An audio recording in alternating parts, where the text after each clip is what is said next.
Asato ma sadgamaya tamaso ma jyotirgamaya mrityurma amritam gamaya.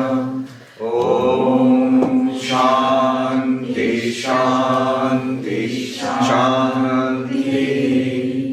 Om, lead us from the unreal to the real. Lead us from darkness to light. Lead us from death to immortality. Om, peace, peace, peace. Namaste, and good morning and welcome back. And a few new faces are also there today. Yes.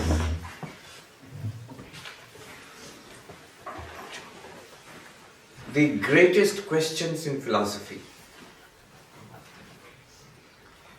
In philosophy, there are broadly three branches built around three questions. One question is, what is real? Reality. Are these objects real? Whatever we can perceive, are they real? Are imperceptible atoms and subatomic particles, is that reality? Or is mind reality? Is God real? Is heaven real? Those things, these questions about reality, what's real? Is a number real? 1, 2, 3, 4 numbers, are they real? So, is Harry Potter real in some world? Are fictional worlds real? So what is reality? This is one question. And the branch of philosophy which seeks to answer these questions is called metaphysics. There's a new name for this. Ontology, the study of being, ontos, study of being, study of existence. What exists?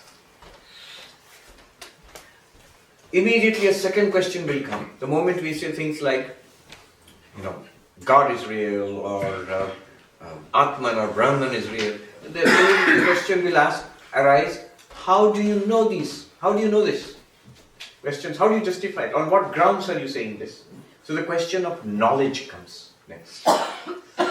How do you know anything? How can you justify knowledge? This question of knowledge, this is a branch of philosophy known as epistemology. Come. There is, if there's no chair, there's a chair? Yes. Come and sit. So the second great branch of philosophy is epistemology, the study of knowledge. How do we know anything? And there is one more branch of philosophy, which is, what's the point of anything? What's the value? What is good? What is bad? What is beauty? What is love? What is the point of life? What is our purpose here? All of these questions, they're studied under different groups, ethics, aesthetics, but now there is a useful term, axiology, study of values. So we have three broad divisions in philosophy, with the most important in the sense, the deepest questions, most profound questions. Reality, knowledge, value. Value in the sense, what's the point of all this? Is there a point at all? Reality, knowledge, value. What is real? How do you know anything? And what's the point of it all? And look at Vedanta's answers to these questions. Very bold answers, straight answers. And you can debate it. Once the answer is given, then if you debate it, the whole of philosophy will arise from those debates.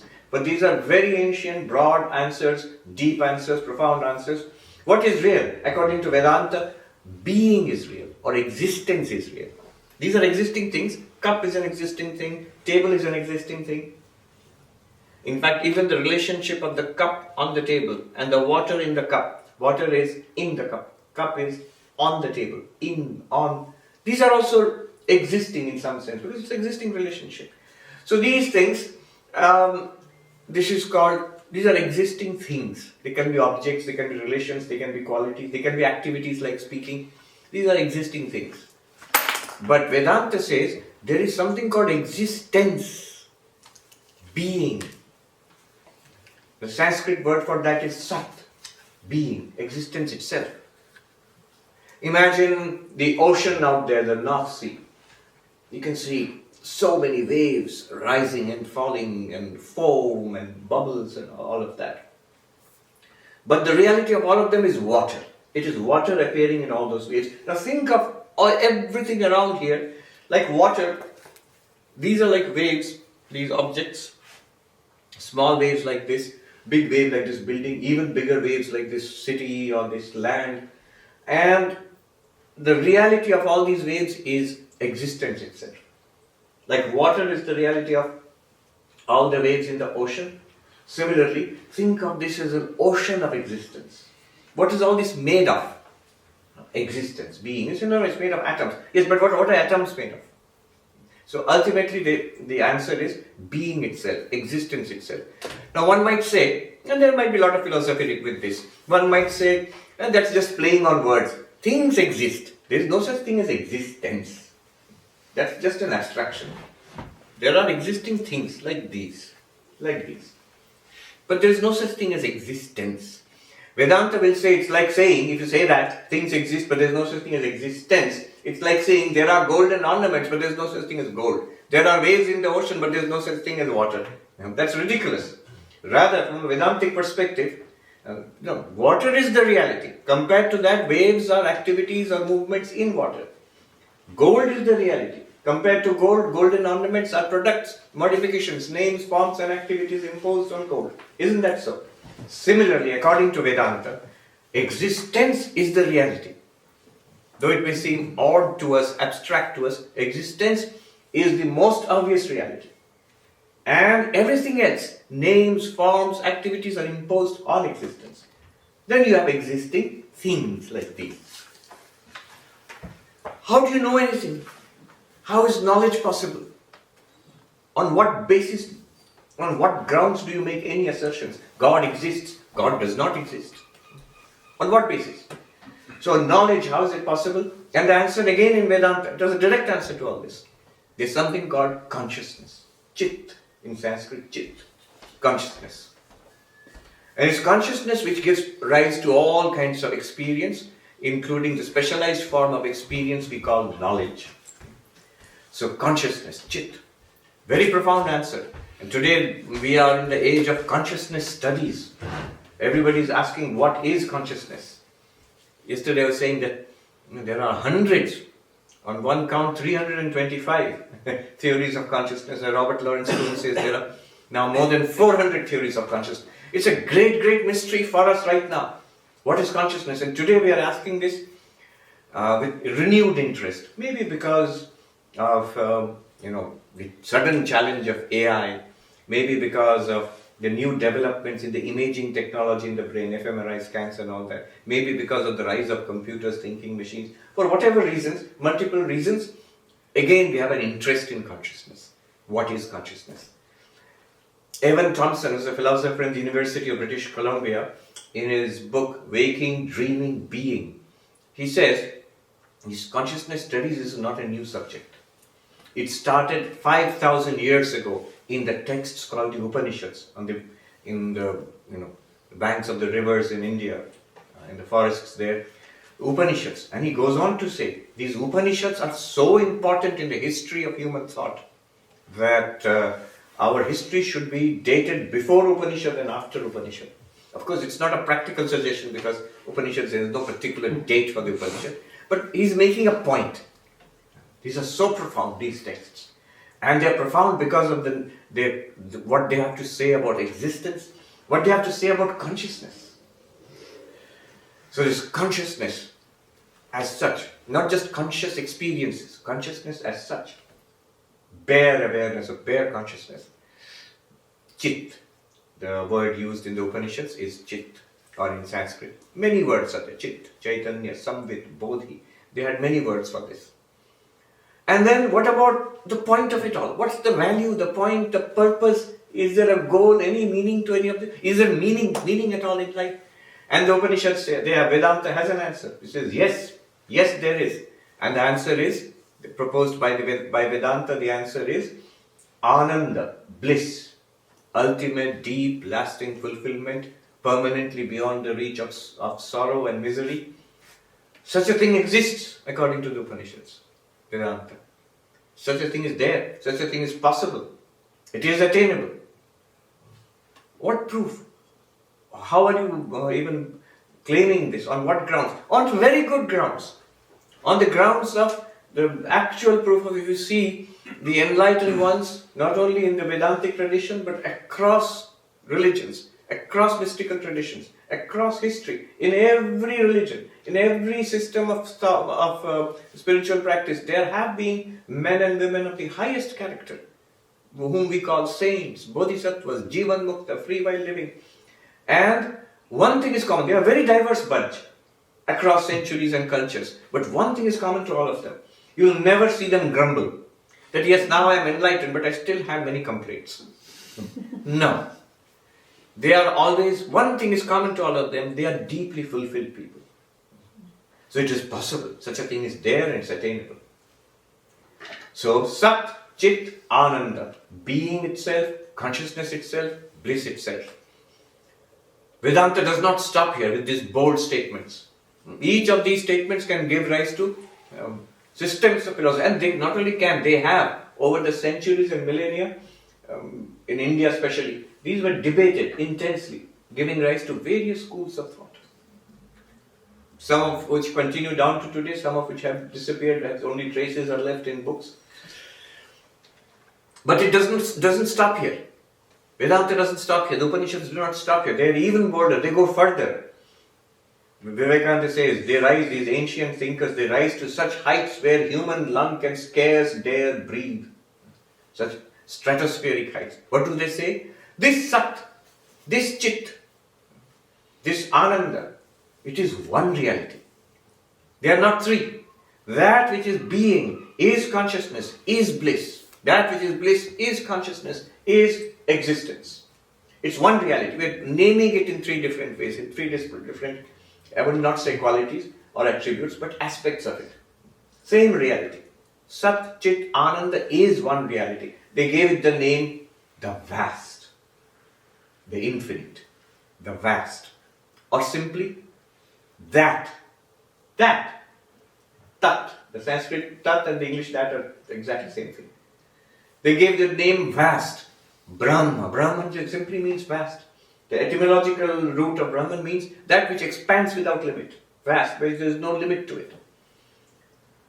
And they went further in the most remarkable conclusion of the Vedanta. The one takeaway from this, all of this. They went further. Not only such a thing is there, not only is there bare, the pure existence, limitless consciousness, limitless bliss. Not only is it one thing. You don't have to go up on three quests. I found limitless existence, now I'm looking for limitless consciousness. No, it's the same thing. And not only are these the same thing, the final conclusion is even more incredible. It is you, this Satchidananda, this one vast, this Brahman. It is you. You are Brahman. You are that vast. You are pure being, pure consciousness, pure bliss. What an incredible claim. And this is immortalized in those short sentences which you find scattered across the Upanishads, which we today call Mahavakya, great statements, the identity statements. The identity of the individual and the cosmic. The identity of the Jiva and Brahman. You are that, Tattvamasi. I am that, Aham Brahmasmi, I am Brahman. I am Atma Brahma, this very self is the Absolute. Prajnanam Brahma, this consciousness which we are experiencing now, if we were to understand it truly as it is the Absolute. Prajnanam Brahma, consciousness is the Absolute. And there are many others. These are the four representative Mahavakyas, great statements. But there are many others scattered throughout. And it's not just the Upanishads or Vedanta. Vivekananda says the Hindu may claim the credit of having arrived at this the most ancient times, in the most profound way. It has been developed, it's mainstream in Vedanta and Hinduism. But in every spiritual tradition, they came to this insight. They were Christian mystics, right here in Europe, in the medieval times, like Meister Eckhart. But not just Meister Eckhart. There were others. I was told by a scholar that he's the most well-known of something called the Rhineland mystics of about 600 years ago. They had this non-dual intuition. And they spoke about it openly, wrote about it. Meister Eckhart got them into trouble.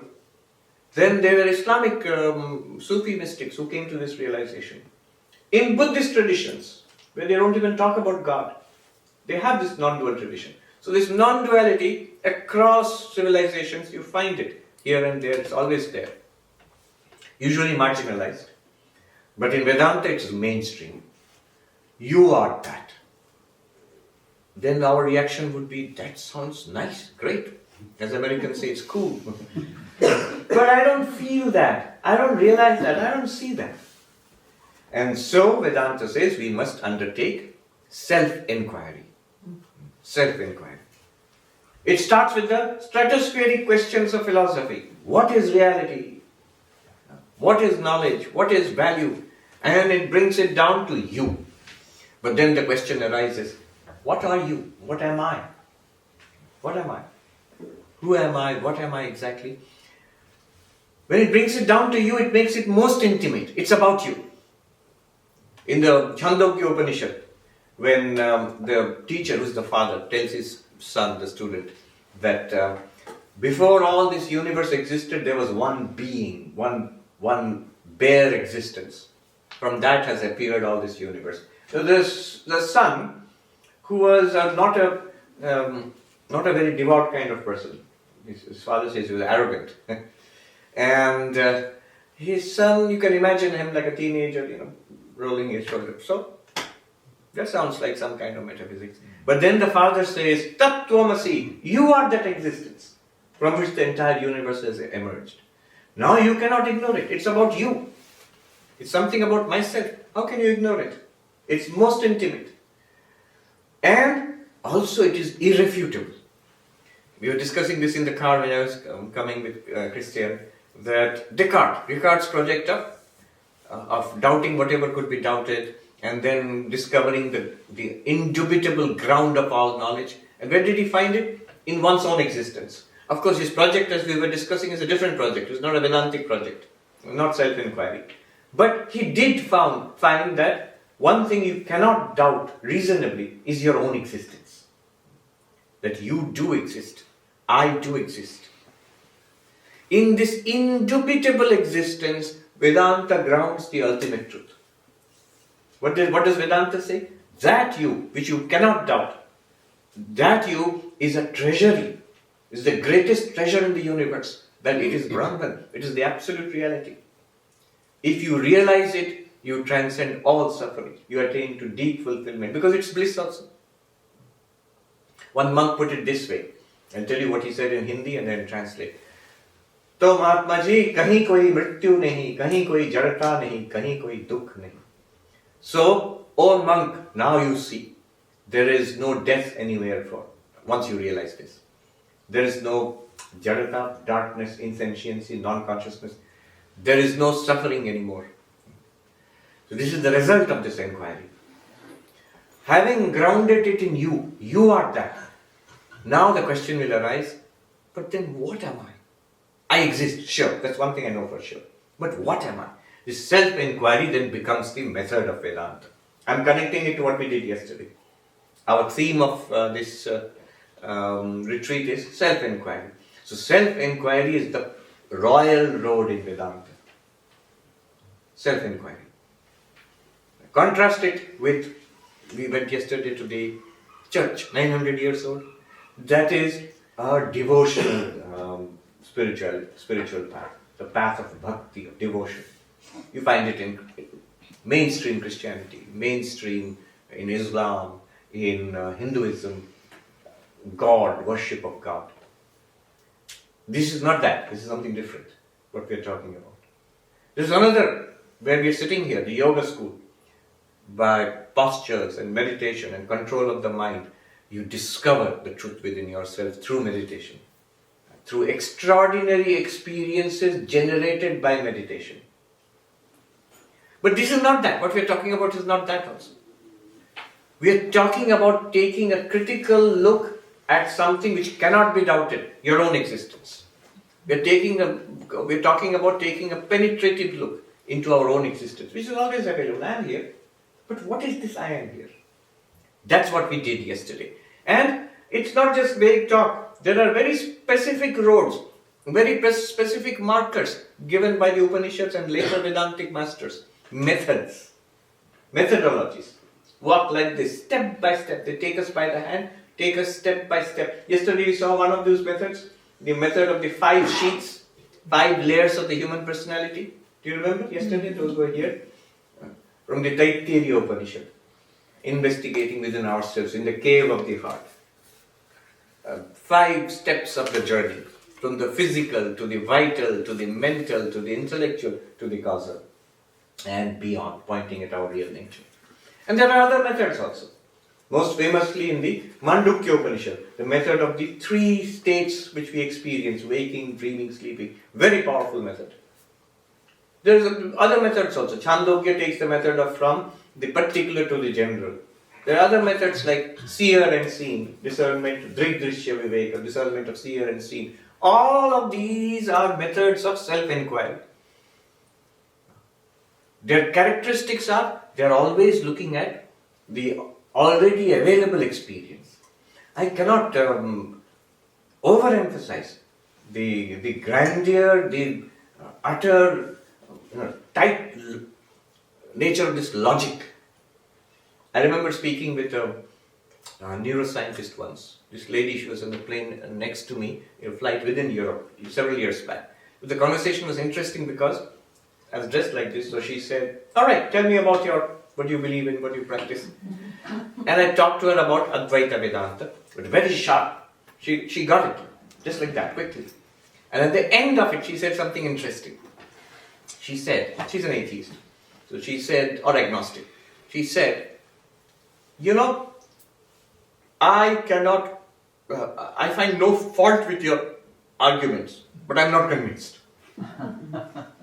Good, that's good enough. It's not so easy to be convinced. But notice, a person who is skeptical, a person who doesn't believe this, you are giving a set of arguments and they follow that. It's not difficult to understand, it's not complicated, and it's clear, it's simple, and they examine it from this side and that side and say, yeah, it's pretty tight, it's really good. May not be convinced now, but at least it's rational, that's one side of it. I have seen some of the one of the leading atheists of today, skeptics, Sam Harris, if you've heard of his name. Yeah. And he says openly, that at least there are these 2 traditions, Advaita Vedanta in Hinduism and the Dzogchen Buddhism in Tibetan Buddhism, which have a core of truth nobody with a reasonable mind can doubt. So you have the most powerful skeptical thinkers, but at least it takes a little openness. Not everybody will admit it, but little openness and honesty, they will admit it is reasonable, very logical. In this day and age also to admit this. It is logical. Also it has the advantage of being phenomenological. Phenomenological means it's a technical word in philosophy which means our experience. If you go on faith, you have to believe. If you believe, you may believe, you may not believe, you may believe differently, you may not believe at all. Isn't it? In the faith-based religions, you may have your own religion, I have my own religion, or we have no religion at all. You may believe in a different way, rejecting what I believe, but you have some belief of your own. Or you may not have any belief at all. This is the problem with faith. You can doubt it. A person who believes also can doubt it. You read about the experiences of saints. So you might say that I don't doubt generally. Many people say, no, I believe in God, I don't doubt it. They are not serious. Who doubts? A serious seeker will doubt. In the path of faith, belief, if you start out seriously, I'm seeking God. And how are you seeking God? By belief. I believe God exists. Then you are opening yourself up. At some point, doubt can come in quite easily because you're proceeding on faith. Those who do not proceed will also not doubt. You just say, yeah, I believe in God. I believe I've joined this church. I believe in the doctrines of this church. And that's all, nothing more. But if you're seriously practicing, then one can doubt. But in this, you cannot doubt. Because you're directly experiencing it all the time. You're investigating your available experience. It's called phenomenology. The philosopher Arindam Chakravarti, what we are doing here, he called it, he gave it a name. The logico-phenomenological method. A mouthful name. But it's a nice logico-phenomenological method. It is well argued, rational, logical. You can engage on it at an intellectual level. And phenomenological. You can check in your experience. Yogic methods are also phenomenological. Yogic methods means you practice like this and then you will experience it. But the catch is, if practice, then you will experience it. The experience is postponed to the future. In Advaita Vedanta, not even that. The experience is not postponed to the future. We are called upon to look at who does not have a body. What did we do yesterday? Body. Who doesn't have it? Right here. Breath. Right here. Mind. Who doesn't have it? Right here. Intellect. All of it is available to us just now. We are being taken step by step by step. I haven't found anything like this. This is probably, intellectually, philosophically speaking, the most valuable gem I've found in the history of thought. Professor J.N. Mohanty was there, well-known philosopher, both very well-versed in both Eastern and Western philosophy. He studied Nyaya and Advaita in India. Then he came to Germany in 1948, after the Second World War, when it was all devastated. But he said, I've learned quite a bit of Indian philosophy, but I would like to learn Western philosophy. And so unlike many of his colleagues who graduated and became professors in India, he came to the West and he went to either Heidelberg or Göttingen, I forget, the place where phenomenology started, Husserl. So where was this place? He went there. I think Göttingen University, and he studied there in 1948. And he became an authority in phenomenology. If you see volumes of papers on phenomenology, Husserl's philosophy, you'll always find one or two papers or some references to J.N. Mohanty. Anyway, why I'm saying all this? This philosopher told me once, about 25 years ago. He has passed away now. He told me once, in all my studies of the East and the West, who is saying this? This person who has mastered both kinds of streams of thought. In all my studies of the East and the West, of the sacred and philosophical literatures of the East and the West, I have not come across a sentence more profound than the opening sentence of Shankaracharya's Adhyasa Bhashya. Shankaracharya wrote a commentary on the Brahma Sutras. And this is the opening sentence. You're not going to go into that. That gives you basically the entrance into Vedanta. So, extraordinary. Alright, that's the sales pitch. But now we go forward. When we do the self-inquiry, the method of the seer and the seeing, the method of the 5 sheets of the human personality, the method of the waking, dreaming, sleeping, 3 states. One thing we are left with when we arrive at I am consciousness, I am awareness, I am, even the word I am, the phrase, it has two words, I am. The am denotes existence, isness, amness, is, it exists, I am, so am. And the I emphasizes consciousness. If this is not clear, look at your own experience. Just now check. I am.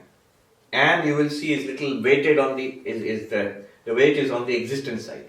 The I, the weight is on the consciousness side. I am. But in all these methods, method of 5 sheets, method of the 3 states, method of the seer and seeing, whatever we get. In all these methods, you end up with the feeling, with the intuition that I am not the body, not this mind, I am the witness consciousness.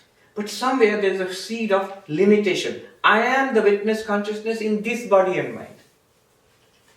It's still an individuality. And there is another problem. I have separated myself, in my understanding, from the world, from the body, from the senses, from the mind, from the intellect. I've separated myself. So I am consciousness and there is the non-conscious. I am the subject, there is the object. I am consciousness, there is matter. It is not non-duality. It's still two. Two means I am one and the rest is the other. As another neighbor you had, the existentialist philosopher Sartre, he said, hell is other people. Hell is other people. Something like that. The Upanishad says, Dvitiyadvai bhayam bhavati. Taittiriya Upanishad says, from this other comes fear. As long as there is an entity other than you, it means you are not unlimited. Why is that so? Because when I say I am, and there is something else, then there is something that I am not. There is somewhere that I stop and the other begins. That's why I say other is there. It's other than, it's outside me. It excludes me. I exclude it. So it's an other. Then I am not unlimited. I have a limit. Where is my limit? Where the other begins. They say the freedom, personal freedom. Your freedom to swing your stick stops where my nose begins. Other.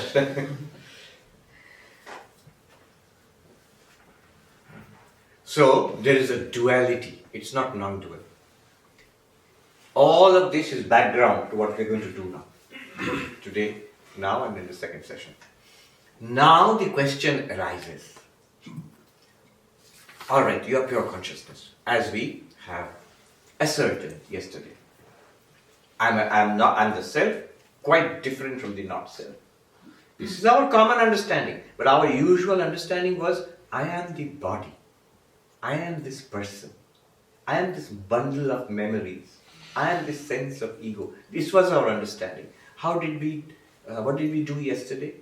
By our applying the knife, the analytic knife yesterday, we, in our understanding, separated ourselves in our understanding from the body, prana, mind, intellect, including memories, personality. I am the witness of all of that. And this is what we arrived at yesterday. But now the question arises, then what is your relationship with the mind and the intellect and body and the world and all of that? Self and not self, consciousness and object. What is the relationship between them? Somebody asked a question about causality. Shobhik asked.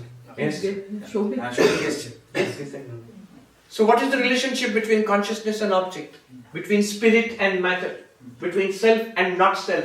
Between I and the other? Same question. I'm not asking many questions. Witnessing. What is the relationship? How are they connected? Are they not connected? Are they connected? Is one the cause of the other? Is one the product of the other? Are they related to each other? Is one the part of the other? Or are they not at all related? What is the connection, relation or absence of relation between these two? Basically you and everything else. Now only all that we achieved yesterday was only, we have refined the idea of you. What are you?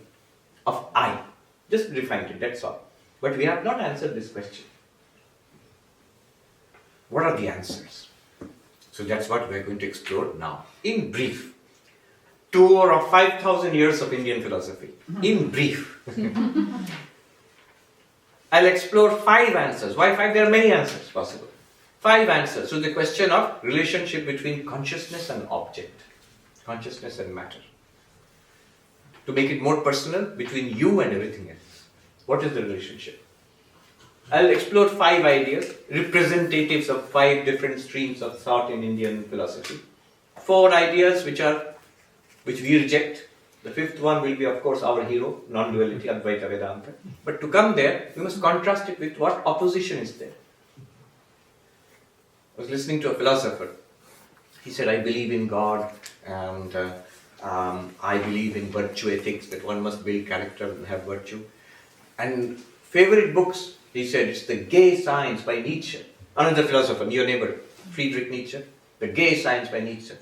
Very surprising book, because it is the opposite of all this. He said, why? Because if you're a philosopher, you must struggle with opposite views. You may completely disagree with it. He said, I like that book, it is because it's exactly the 180 degrees opposite of what I believe in. So like that, one must see with opposing views, push back. Then the advantage is your own views become clearer. What you are saying becomes clearer. In Sanskrit, there is something called Sthuna Nikandana Nyaya, a metaphor which means driving in the post or the pillar. If a wooden pillar, a wooden post, you want to fix it in the ground, what do? You drive it in, but you pull it out and then you shake it a little bit and drive it in deeper. Similarly, in philosophical views, you clarify, you challenge, you fight with it, so that clarity comes, understanding comes. So this is the purpose. Why we are examining different views.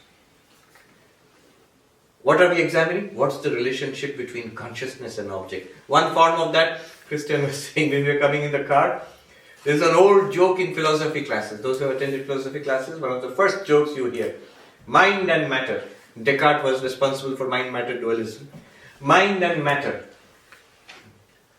What is matter? Never mind. What is mind? No matter. Old joke, silly joke in philosophy classes. Something like that. Consciousness and object. Just a quick clarification. What we are talking about here is not what is understood as those who are philosophically trained. If you are philosophically trained, then you will have this question. If you are not philosophically trained, you are saved. But if you are philosophically trained, a question might arise, are you talking about idealism? Are you talking more specifically about there is something called subjective idealism? Are you saying that the world is like a dream, it exists in my mind? There was a great subjective idealist in Western tradition, Bishop Berkeley. In America, the Berkeley University is named after him. Bishop Berkeley, who said that the world is like a dream, it's all in my mind. Vedanta does not say that. Vedanta doesn't say the world is in your mind. Rather, the world, the mind, the body, everything is an appearance in consciousness. And consciousness and mind are distinct. Consciousness, because in the Western tradition, consciousness and mind distinctions are not made so clearly. Hardly at all. In Vedanta, it's very clear. Mind and consciousness are distinct. How? On what grounds? On your own experience. Whatever is an object of your experience is not you. Is the mind experienced or not? Do you experience your own mind? Do you notice or experience your feelings, emotions, memories? Of course. Then those are also objects. That's not you. On the grounds of your own experience. You experience the mind as a thought, as a feelings, memories, ideas. So we are not talking about subjective idealism when we talk about Vedanta. Anyway, putting that aside, subjective idealism was a very well-known and grand philosophical tradition in India. The Buddhist Vijnanavadis. 1,000 years before, but 1,500 years before Berkeley, Bishop Berkeley. And centuries they developed this philosophy. Shankara had to fight hard against these subjective idealists. In fact, one modern philosopher says, when I look at Shankara's arguments against the subjective idealists, I am confused. Because I thought Shankara was an idealist. He behaves like a realist while attacking the Buddhist idealist. Anyway, these are for the enjoyment of the learned or philosophically trained. Now let us dive into this. What did I say? 5 answers to this question. Which question? What is the relationship between consciousness and object? You might say, why should I care? Because I'm talking about you. What is the relationship between you and the other? Which other? Everything else. Whatever you consider to be other. What's the relationship? What's the connection? Consciousness and object. Consciousness and matter. One view is that matter produces consciousness. That is the mainstream view. We'll start here today. Matter produces consciousness. What will the materialist say? What will the typical scientist say to all this? What we are talking about here. So all this is fancy talk, big talk. All fine. But the day the body dies, the brain dies, fine, that's it, lights out. No more of your pure consciousness, nothing like that. Because, why? Because this consciousness you're talking about is a product of the brain. Body, nervous system, brain. And a living body, a living nervous system and brain generates consciousness.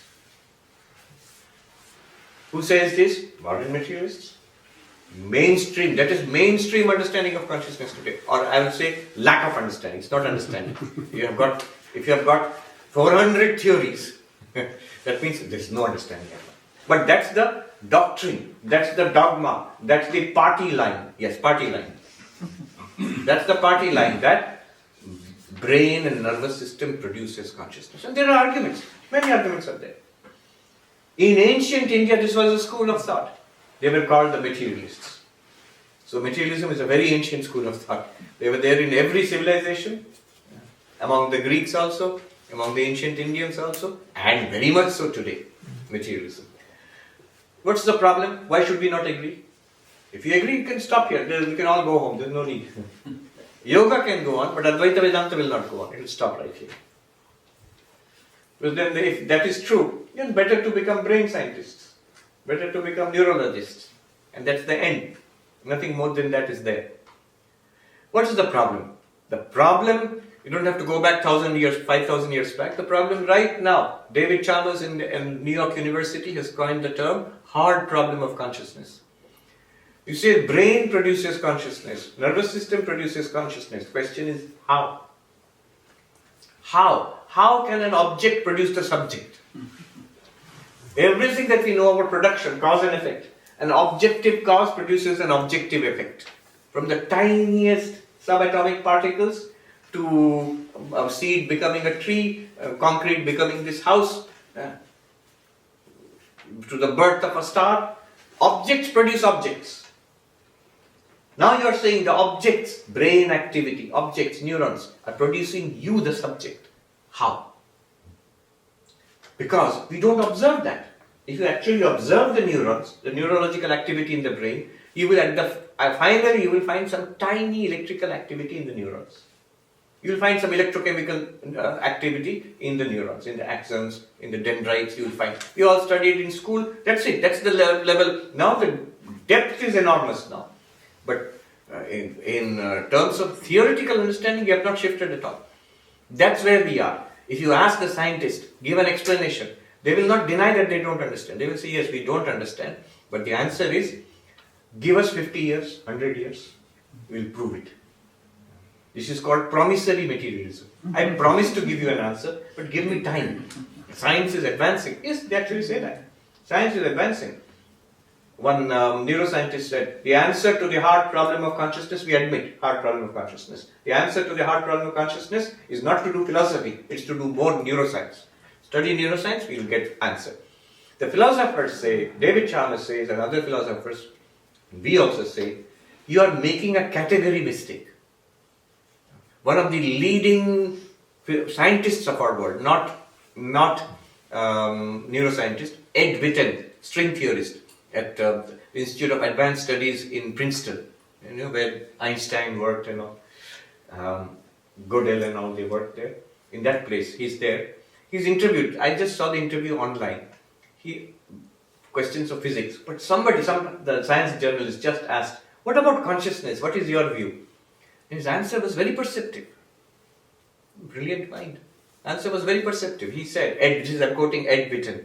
He said, as we study the brain more and more, we will understand. There's no doubt we will understand the brain more and more. Consciousness, I think, will remain a mystery. Why?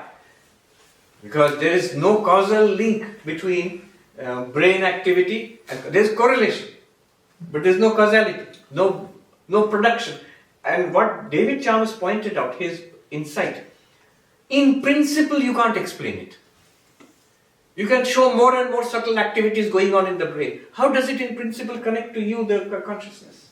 You can correlate. If you're feeling pain, this nerve is firing. That correlation does not mean that you're produced. Here I can correlate. When the door is open, people walk in here. So did the door produce you? No. So, hard problem, in one phrase, hard problem of consciousness. Why we cannot accept materialism. Hard problem of consciousness. That's the 1999 in New York University, one of the leading neuroscientists of the world, Christoph Koch, he was the chief scientist of the Paul Allen Brain Institute at that time. One of the leading neuroscientists of the world debated with David Chalmers, who was a philosopher who coined the hard problem of consciousness, and said, promissory materialism, give us 25 years. In 25 years, we will have a clear answer to this question. How brain produces consciousness? And David Chalmers says, you will not be able to find. Bet. And the winner will, the one who loses will have to give a crate of champagne or something to the winner. Anyway, 25 years passed, people had forgotten. Last year somebody pointed out to them, 25 years have passed, so now who has won the bet? So they had another meeting. Unfortunately, I had a class, otherwise I would have gone to attend that meeting. They had another meeting in NYU, New York University, Christoph Koch, David Chalmers. At the very beginning of the meeting, Professor Christoph Koch said openly that I've lost. We have 25 years, we have made a lot of progress in neuroscience, we are no closer at all to understanding the mystery of consciousness. And he gave a crate of, champagne or something to David Chalmers. They have a YouTube. It's there on yes, YouTube? After your conversation, I think you mentioned somewhere in India. Yeah. So I have watched the entire video. So they have a podcast now. The entire discussions. Oh, David Chalmers and... Yes. I see. You should see that. I will also see that. Yeah, Thank you. I met Christoph Koch just last year in Venice, in a conference. And he said, Christoph Koch, he told me personally, he said, I used to be a materialist regarding consciousness, but now I have changed. It's not that I'm accepting your Advaita Vedanta or anything like this, but I'm open to these now. I understand we cannot explain through material processes. So he's open to it. Now if you see his recent talks, books, he's changed his track. And this is among the, I would say, the top 3 neuroscientists in the world. Not philosopher, not Buddhist, not Advaita Vedanta. Neuroscientist in the world who's saying, I don't think materialism will provide the answer to consciousness. And personally we were talking, and then he said, can you recommend some books on Advaita Vedanta? I recommend, on top of my mind, my favorite book, Ashtavakra recommended. Serious person.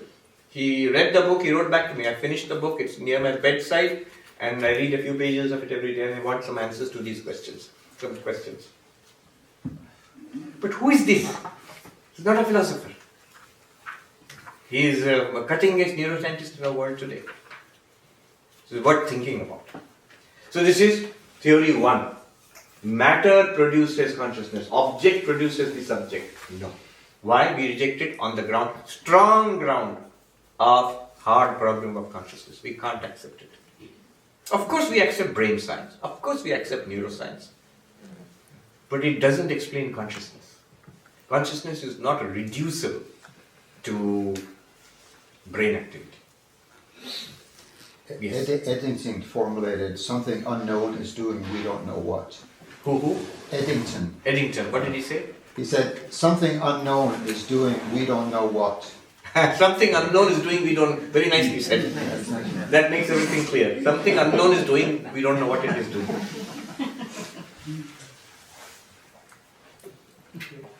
Now we come to the opposite view. Not that object produces consciousness, matter produces consciousness. Opposite. What are we looking at? Relation between consciousness and matter. Suppose consciousness produces matter. Opposite. Who says that? All the theistic religions of the world say that. God, what is the common definition of God in all the God-believing traditions of the world? One common idea. Christianity, Islam, Zoroastrianism, Hinduism. God is the creator of the universe. Hinduism will say, God is the creator, preserver, destroyer of the universe. The Brahma Sutra says, Janmabhyasya yataha. You define Brahman. That from which the universe is born, in which it exists, into which it's finally dissolved, only to be projected again. So the creator of the universe, the projector of the universe, that is Brahman. That is God. Now put it in our language. That God must be a conscious God. Nobody believes in an unconscious God. So this consciousness has created the material universe. Opposite of matter has created consciousness. Opposite. God has created all this. What's the problem with this? Immediate problem you see. Problem of faith, belief. What is the problem with religion from the very beginning till today? God has created the universe, fine, except one little issue, footnote, if God exists. That we have done. You can doubt it. You can doubt it. From the very beginning of religion, from ancient times till today, there have been atheists, there have been agnostics, and no greater number than there is today. I believe in God. I'm sure most of you believe in God, but it can be doubted. Even you can doubt it. I who believe in God, I can also doubt it. We can be fully spiritual in terms of Buddhism, for example, without accepting God. If someone as great as the Buddha, this is I think Tara probably, as great as the Buddha could accept full spirituality without accepting God, then you can be spiritual without God. There's the beauty of spiritual development, religious development in India. You can have theistic traditions and non-theistic traditions. The West got confused when they came across Buddhism for the first time. How can you have a religion without God? People thought that it must be half a religion. It's an ethical system, a system of meditation. No, it's a full spiritual system, full religion. You have to come to India, you have to see there's not only God-centered religion, multiple God-centered religions. And I will not say self-centered religion, that sounds very bad.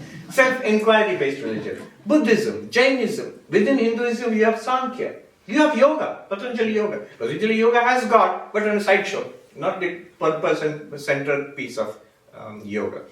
So there can be self-inquiry based religion, there can be God-centered religion. And the problem with the God-centered religion, God has created the universe, consciousness has created matter, doubt.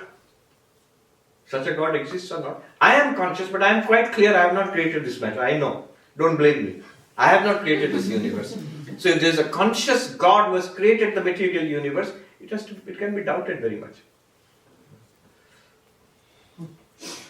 See, non-duality. If you separate consciousness and object, these problems will come. The Alan Watts, who was so all these great philosophers, they were from Europe and they went to America, but they were from here. Alan Watts, he was a philosopher, spiritual teacher. Somebody called him part philosopher, part pirate. He lived in the Bay Area in 1950s, 60s. He writes very engagingly. So he said, if you say pot, the source of the pot is clay. Clay is that from which the pot has come. But if you don't next and see that the pot and the clay are the same thing, if you mentally make a separate thing, then you will start searching for some clay, which is other than the pot. What is the clay? It's right there. What is the wood of the table? It's right here. It's one reality. If you separate them, then he says you will get a crackpot theory.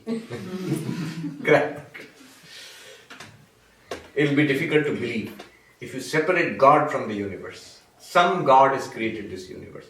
So the problem with this, God created the universe, consciousness created matter, problem? Atheism, agnosticism.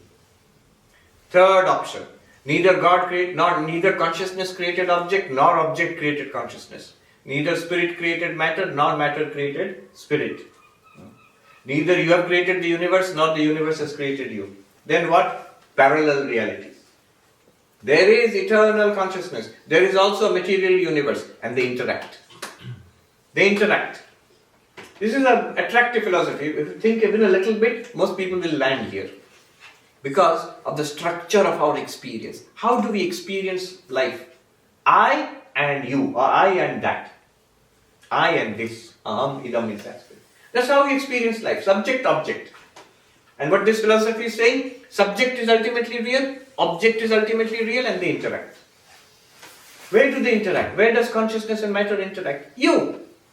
Look at yourself. You are conscious, but you also have a material body. We have bodies here. We have minds, and we are consciousness. Fine. Stop there. You are consciousness, and there is clearly a body, clearly a mind, and you are consciousness.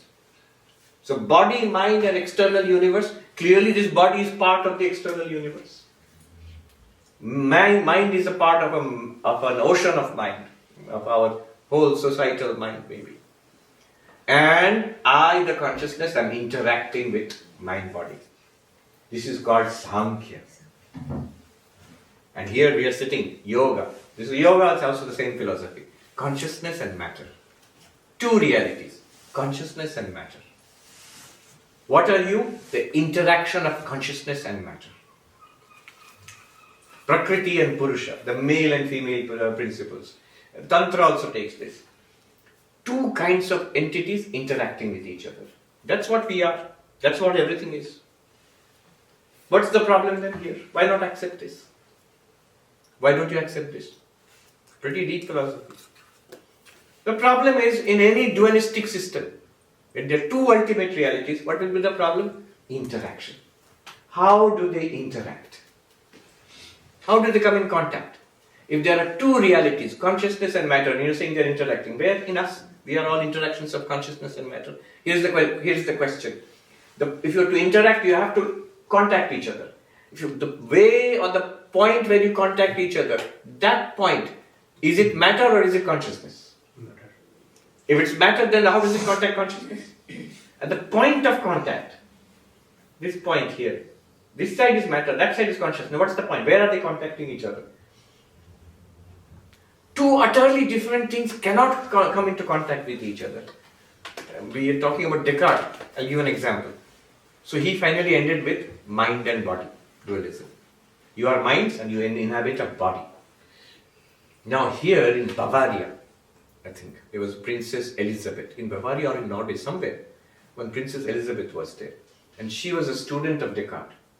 In those days, women were not given access to higher education, but she was a princess. And she got the best professors in the world. So Descartes would teach Princess Elizabeth by letters. So letters are available. Very interesting. She was a very smart lady. And in those days, the way they would write, she writes, I love your philosophy where you said mind and body and cogito ergo sum. But I have a question. Please pardon my poor feminine intellect. I am a woman. I cannot understand these high matters. That's why I am asking. Please don't be upset. Can you explain this? What is the question? That how does the mind interact with the body? How? Where? Mind-body interaction. Now Descartes is in trouble. There is no good answer to this. So he writes back, tells her that, there is the pineal gland. That's a famous theory. So the mind is pushing the pineal gland, remember 300 years ago. And the pineal gland is pushing the body. So that's how the mind controls the body. He will not let go. She writes back. She says, please pardon my poor feminine intellect. But the pineal gland is part of the body. The mind is not physical. How does the mind contact the pineal gland? The poor Descartes. Now, he says, no, you don't understand. There are vapors, gas, that is inside the body. And the mind is pushed, he is making the matter a little more subtle. So the mind is pushing the vapor. He uses the word vapors. And the vapors are pushing the pineal gland. And pineal gland is pushing the body. She understood. Why torture the poor fellow? He has no answer to that. There is no answer. If you say consciousness and matter are utterly different, and they are different, as we saw yesterday. That's why we said we are not matter. I am consciousness, the witness of matter. Then they cannot interact. Dualism has no answer to this. If there are two kinds of ultimate realities, they cannot interact. The modern version of this is what is called panpsychism in modern theories of mind. David Chalmers himself proposes one type of panpsychism. That there is consciousness, and there is the universe, and consciousness is also here. Consciousness is fundamental reality, matter and energy is fundamental reality, matter, energy, space-time, fundamental reality, consciousness, fundamental reality, and they coexist and interact. But then that problem will be there, dualism. This interaction, how? This is where Shankara starts his Adhyasa Bhashya. Ishma Dashma Pratyaya Gochara. Where consciousness and matter, he says they are opposite like light and darkness. Tama prakashava. Contradictory like light and darkness. They can never meet, they can never interact. And yet we see continuously consciousness and matter are interacting. Here, do we not say, I am sitting here. What is sitting here? Body. I am consciousness. But I am saying I am sitting here. I identify with the body. And I say I am sitting here. How? So then he starts there, and then he proposes his famous, his master stroke, superimposition, adhyasa, the theory of appearance. Anyway, so you cannot explain. This is theory number 3. What was the first theory? Matter produces consciousness. What was the second theory? Consciousness produces matter. What is the third theory? They are parallel. They don't produce each other. They are parallel. Fourth one, I'm taking time, okay? So it has to be completed. I'm enjoying myself. But I am a captive audience, so I can torture you nicely with metaphysics and philosophy. The fourth approach, another approach. This is like a sweeping look at these questions in ancient Indian thought. A fourth approach might be the great master logician, philosopher Nagarjuna, who lived about 500 years after Buddha, 500, 600 years. He is the main philosopher of the emptiness school. He says, notice one thing about consciousness and matter, subject and object. They rise and fall at the same time. Whenever you have an object, you have the subject. You have a subject, you are experiencing an object. You will never have an experience of an object without a subject or a subject without object. They rise and fall together. Therefore, he says they are dependent on each other. They are, in his words, shunya, empty. None of them are fundamental. Neither consciousness is fundamental nor matter is fundamental. They rise and fall together. His follower Chandrakirti, another great philosopher, who's very important for the Tibetan Buddhist tradition, which Dalai Lama's tradition, the Gelug. In fact, the whole Madhyamaka tradition in Tibet. He gives the example of two bales of hay leaning on each other. No Hindu philosopher will give this example. Chandrakirti gives this example. Two bales of hay. You stack them against each other. If you remove one, what will happen to the other one? It will fall. This is consciousness, this is matter. They lean on each other. One remove one, the other will fall. Both are empty. You can't say matter is the ultimate reality or consciousness is the ultimate reality. They rise and fall together. Then what is there? Shh. Will not say. If you say something, it will become an objective statement and that will be false. Empty. That's one theory. Finally, last word. From our perspective, the non-dual perspective, Advaita Vedanta, what does it say? We say that no, matter does not produce consciousness. Problem, hard problem of consciousness. No, consciousness does not produce matter. Problem of atheism, agnosticism, crackpot theory. No, that they are not parallel realities. Consciousness and matter parallel realities. Sankhya, panpsychism. Problem, interactionism. How do they interact? Like a la Descartes' problem. Then, no, both are not empty because both are experienced.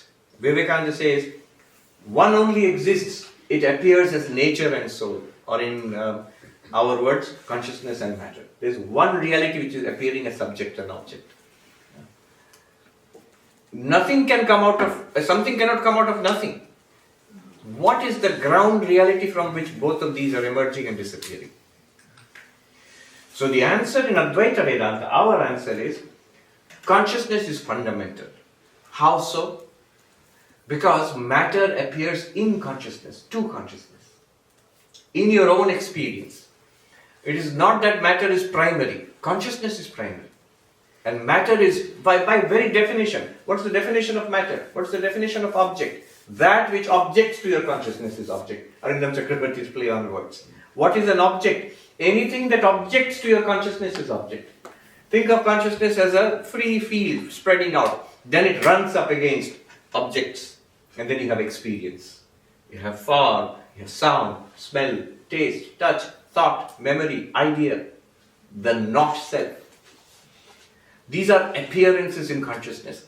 Advaita Vedanta solution is Maya, because of which consciousness can appear to itself as its own object.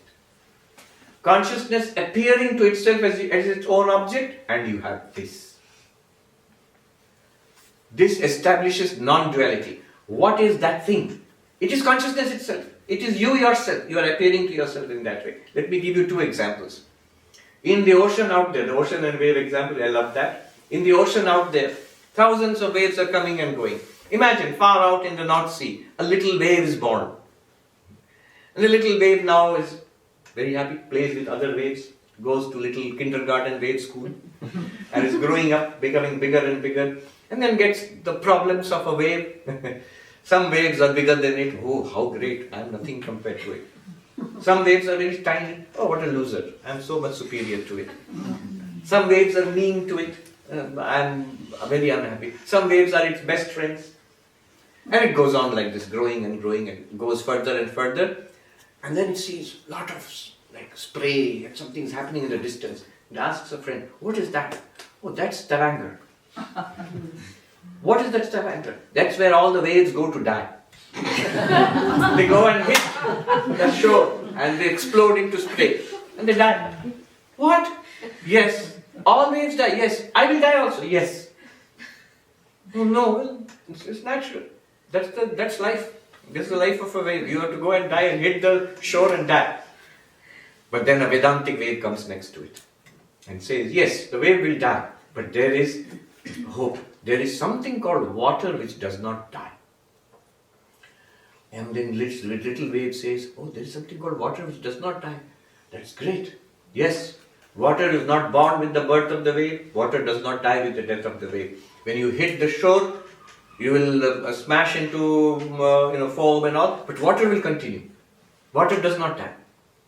The little wave says, good for water, but what is it to me? But you are that water, Tattvamasi. You are not a wave, you are water. This wave form is a form of water. You are water. Oh, but I am a wave. No, you are water. Inquire, self-inquiry. Inquire into yourself. Find out. Where is this water? Deep down in your core. You go and meditate, you find that you suddenly see you are water. And the surface is water. And the bottom is water. And the middle is water. In fact, you are water through and through. You are nothing but water. What you thought yourself to be is a shape and an activity imposed on water. But you are through and through. There is nothing in you except water. And that water, all of it will survive. Only this wave form will be lost when you hit the shore. Not only that, the others are also water. I am water, you are water, they are all water. In fact, the difference between you and the other, the boundary, that's also water. There is no boundary. The entire North Sea you are. You're not just this little wave. You're the entire North Sea, the entire Atlantic, all the oceans in the world. You are that. And you're the water in the glass. You're the water in the water vapor in the clouds. You are water, all water. Oh, I see. This is not duality. So these forms, bodies, minds, objects, they are all like waves arising in the ocean of consciousness, which you are right now. Right now. Ocean of existence, consciousness, please. Example 1. Second example, dream example. When we wake up from the dream, in the dream I thought I was sitting there talking to people, having a cup of tea. When I wake up, I realize what? Oh, the whole thing was imagined in me. I am real. The contents of the dream were not real. What were the contents of the dream? I alone, the dreamer, I alone appeared as the cup of water, as the friend, and even in this body which appeared there in the dream, that also I was. The dreamer alone appeared as everybody in the dream, and every place in the dream, and every time in the dream, and every activity in the dream, every object in the dream. You appeared as all of that. The reality was the dreamer. It's dreamer non-dualism. In the ocean out there, it is water non-dualism. In reality, this here, it is consciousness non-dualism. It is existence non-dualism. And you are that existence, consciousness place. This is Advaita Vedanta. This whole universe is consciousness. But be careful, it is, sometimes these words are thrown around cheaply. As if the universe is there and somehow inside consciousness is there. If I dig deeply enough, I will find consciousness. Particle accelerator, CERN. So you would whirl the particle around fast enough, consciousness will emerge. No. In the dream, suppose someone tells you, all this you are experiencing is your mind, you are dreaming all this. If you investigate the objects in the dream, if you drill the rocks, if you filter the water, will you find the mind? No. Because the dream is an appearance in the mind. This universe is an appearance in consciousness mediated through its power, Maya. So, in what sense is everything consciousness? In the sense that the dream objects are nothing other than the mind. Their material, their reality is conscious. Consciousness alone is appearing as all of this. In that sense alone. It is not the universe, it is consciousness. In that sense. Vivekananda wrote a letter in poems, which his disciple Mary in the United States. So, back and forth, and about Advaita Vedanta.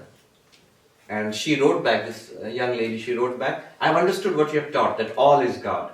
Vivekananda wrote back, I have never taught such strange doctrine that all is God. For God you put consciousness. What I have taught is, God only is, all is not. Consciousness only is, all is not. See, consider what you experience in a dream. It's not that I am all that there is in the dream. That does not mean all the people and the objects and the places in the dream are there and some kind of a basket and everything is put inside me. No. It is not that they exist and somehow I am like a little fellow inside it, all those people in the dream. No. I, the dreamer, alone appear as that variegated universe. Appear is a crucial word. Consciousness appears as this universe. It's like a virtual reality setup running at the most powerful computer processor. What is it? NVIDIA processor. Consciousness. It's running this virtual reality here, which we are experiencing right now. And you are that reality. Therefore, non-duality. Okay. One last. Actually, what I'm going to say now can be said in one sentence. I heard it in one sentence, but to explain it you need 30 minutes. I will not explain it. But now you can sort of catch it. I heard it from the present Shankaracharya of Puri, His Holiness Swami Nischalaనందji in Puri in India. That I heard online. While talking in one sentence, someone asked him, so how is this all consciousness?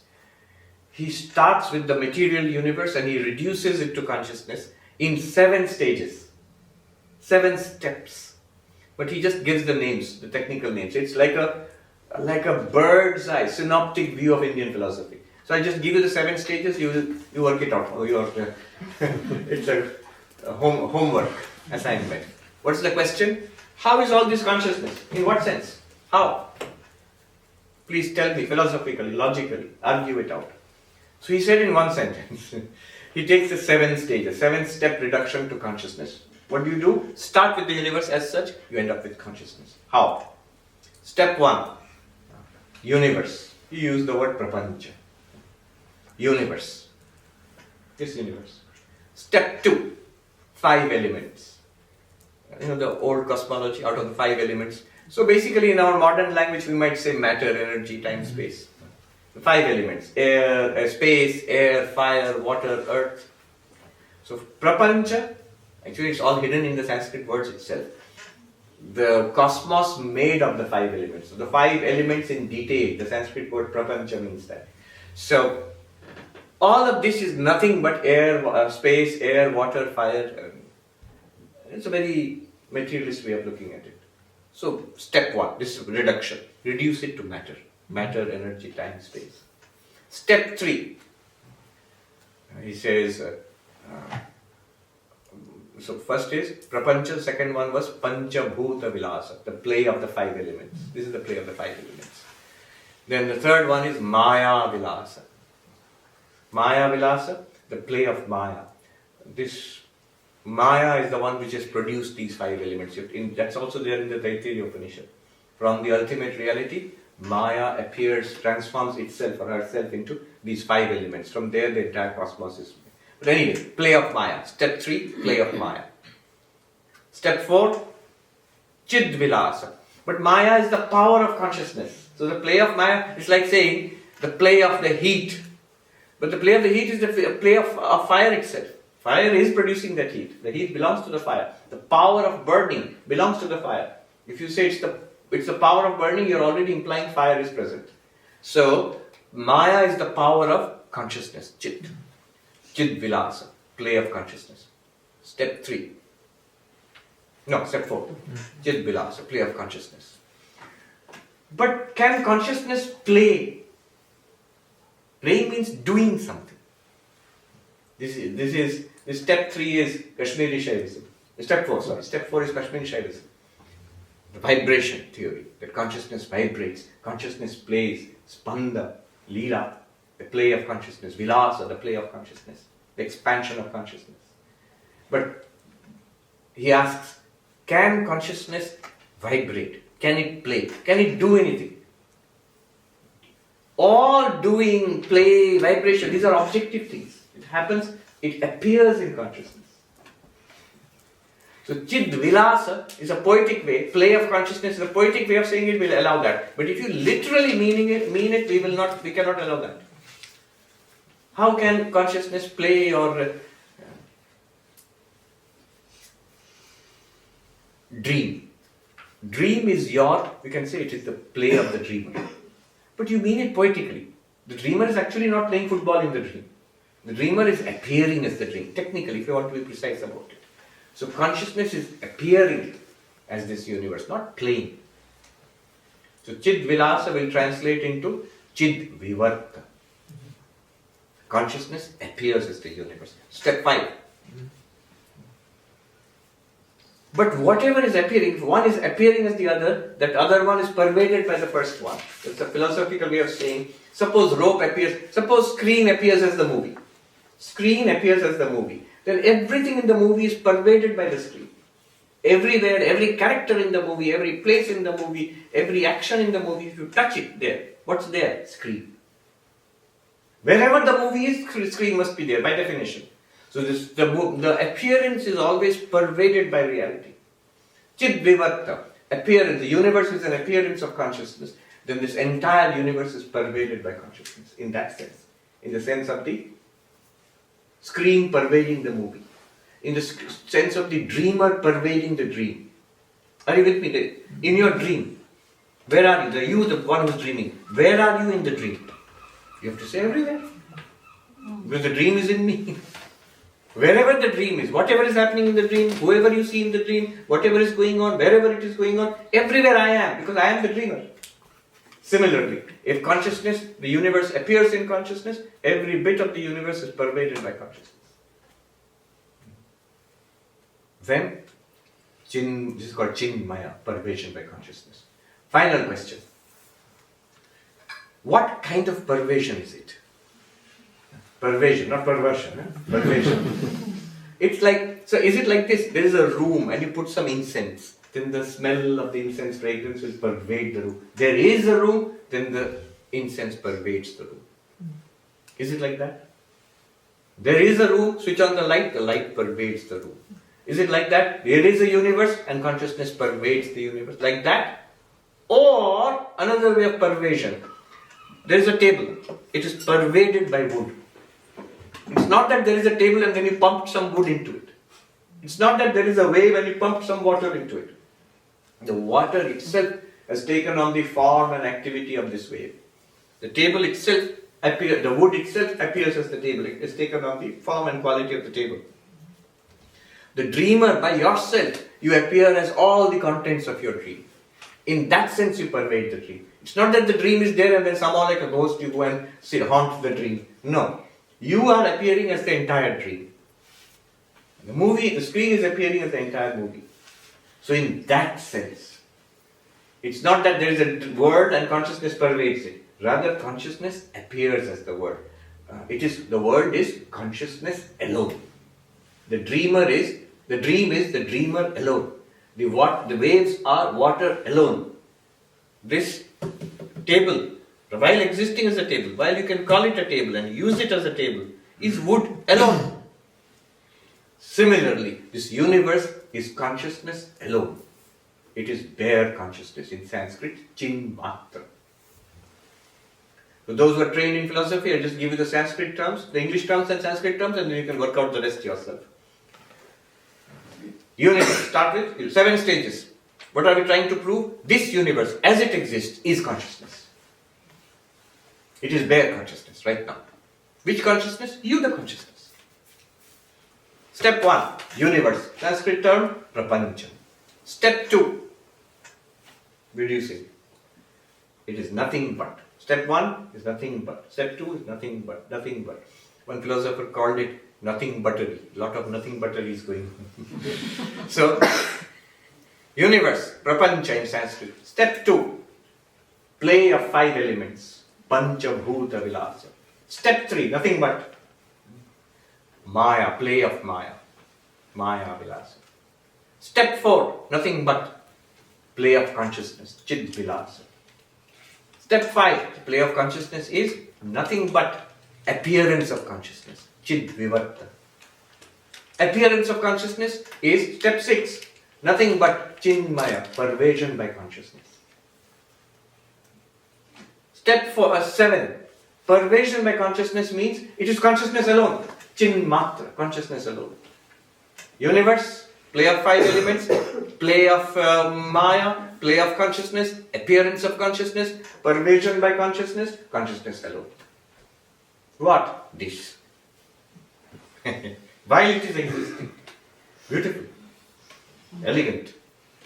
Elegant and comprehensive. If you understand each step, you will find volumes and volumes and centuries of philosophical argument are connected to each step. At each step also there was pushback from other schools.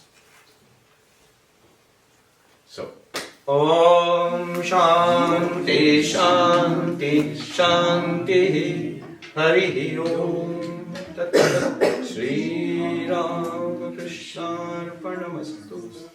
So question, should we go for tea break now and then come back for question answer, or do a short question answer and then just go for lunch? It depends on... Maybe do a short 5-10 minutes question answer and then go for lunch. Yeah, I think we should have a tea break. Have a tea break and come back again for question answer? Yeah, I think so. Alright, tea break.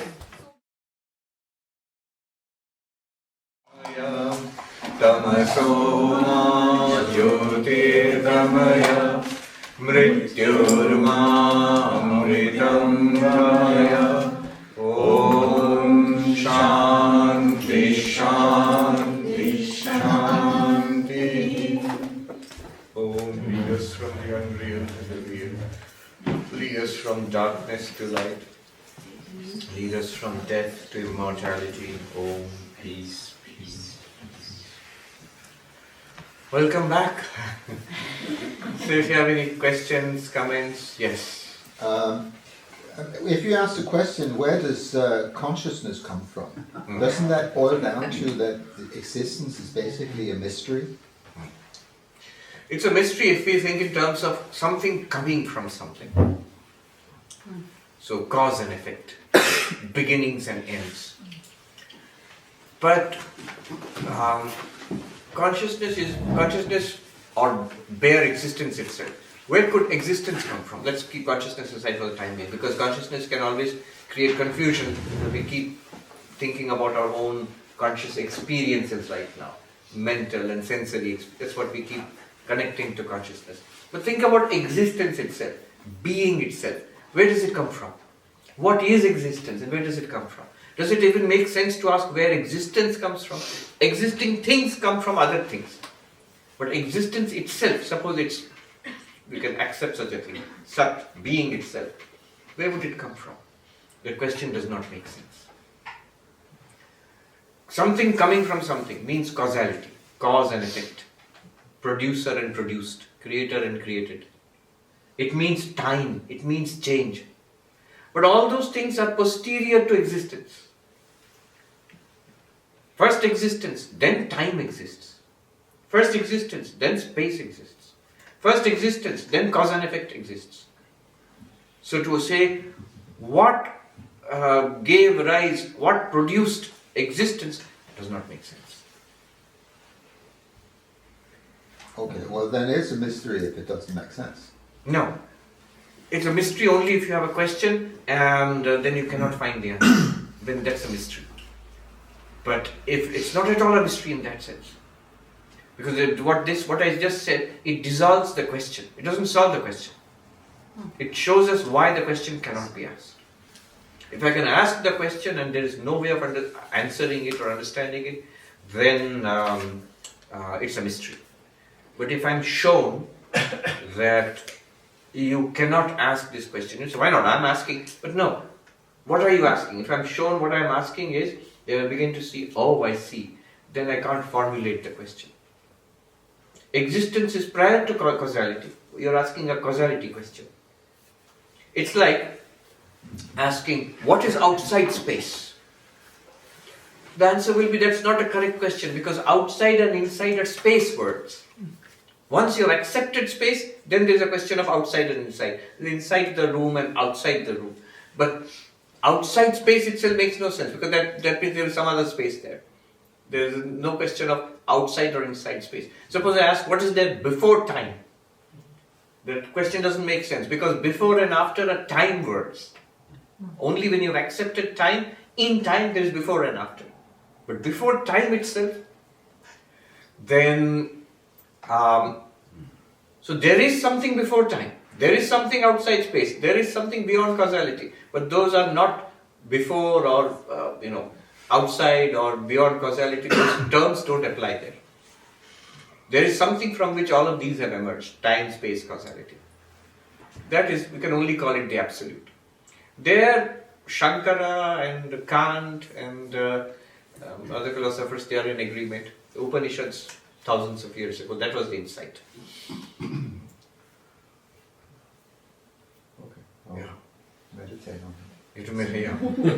No, really, these are very deeply profound questions. At this most deepest level, these questions are not answered. Problem is not solved, rather dissolved. And that is a kind of understanding. Then we realize, oh, this is what we are speaking about. It's not one more thing which has another cause. It's not one more thing which is before and after. It's not another thing which is inside and outside. These questions about existence. The philosopher, again, your neighbor, Heidegger. I'm using the name, he's a very profound philosopher, one of the greatest philosophers of the 20th century, but I know the history. Those who might object to Heidegger, because he was a Nazi.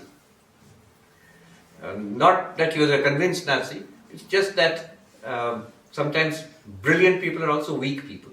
And I guess it was convenient to him to be part of Nazi. So he gets academic position, promotion, everything. Anyway, but he was brilliant.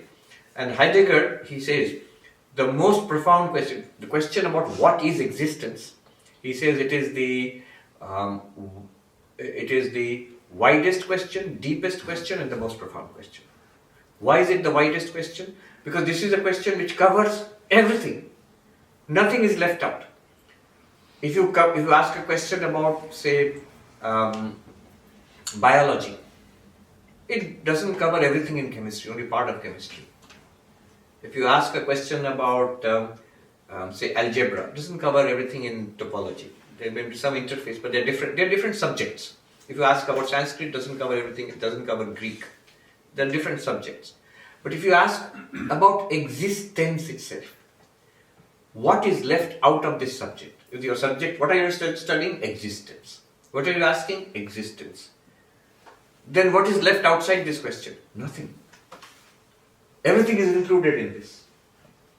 Because whatever exists, exists. You're asking about existence. You're asking, so physics, chemistry, Sanskrit, Greek, whatever you can think of, all comes under the domain of existence. It's the widest question.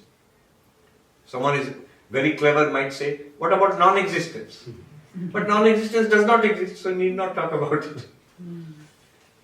It's the widest question. It's also, Heidegger said, it's the deepest question. Deepest in the sense of most fundamental question. Why? Some are high-level sciences, so language, or say drama or literature. You go a little more deeper. You come to the body, say physiology. It's a deeper question. You come to a little deeper, more fundamental. You come to, say, biology. From physiology to biology, more deep. Because physiology will be included in biology. If you go deeper, biology to chemistry. Because all of biological things takes place within chemistry, organic chemistry or something. Go even deeper, physics. You will come to physics, particle physics or something. Deeper and deeper. What's the deepest possible? Where will it all bottom out? Existence. The most fundamental question. Deepest to most fundamental. And then he says it's also the most profound question. Because existence includes everything, including this question, what is existence? It is reflecting back upon itself. It's self-reflexive. This question, what is existence, is also an existent thing.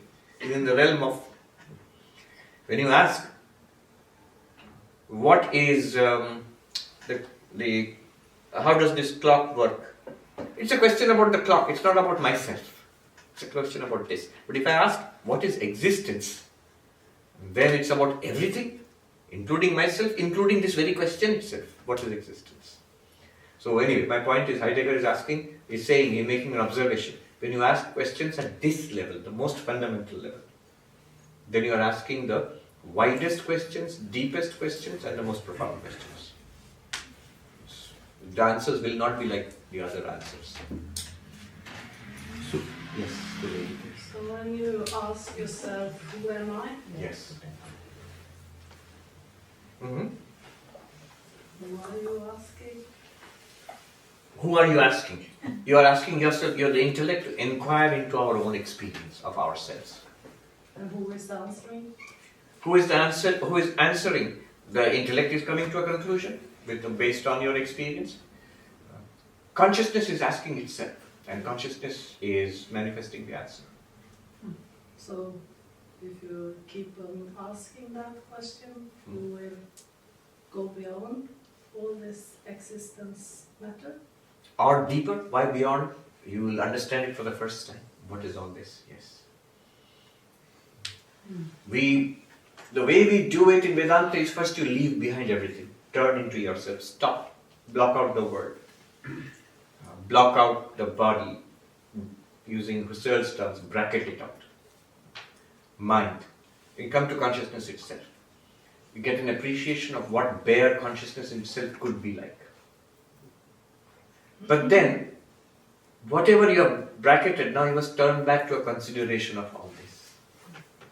Then you realize all of this is a manifestation of that one consciousness. Then non-duality is found. You come to the conclusion, I am this non-dual reality. Notice there was a double movement. Yesterday we left everything out and I'm bare awareness. Now we include everything back again in. Whatever we had left out is now seen as an appearance. The reality of all this is you, the bare awareness of consciousness. These are not two separate realities. Yes.